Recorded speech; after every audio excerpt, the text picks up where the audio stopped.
Hey everyone, I want to show you this really cool product. This is an Android 10.0 car entertainment system. This is HD and 4K. It also will mirror from your phone. Has 5G Wi-Fi, a USB 2.0, and HDMI in and outputs. So everything you can need to play your shows and videos on here. It has an attachment on the back that makes it very easy to hook this up to the headrest of your vehicle, so that your kids or you can use this as you travel. So this has a lot of advantages. Besides just having a tablet in their lap, you can control this. It won't get thrown on the floor, spilled on, dropped, stepped on.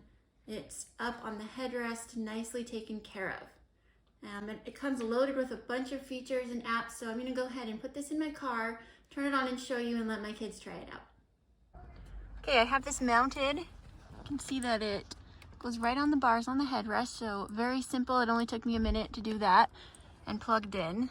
So this is what it looks like when you turn it on. So my daughter is gonna go ahead and pull up a show here and show you how to do it. So first you push the power button and it brings up the menu here.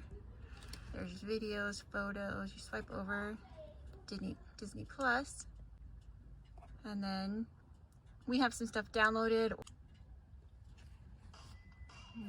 Oh, you can see that it has a really great picture, especially for a portable tablet here. It's nice and quick and responsive, so I think this is gonna be really great. It won't get spilled on, it won't get stepped on, it won't get thrown on the ground. It will always stay in the car. So I'm happy with this product. Both my kids can watch it as we drive.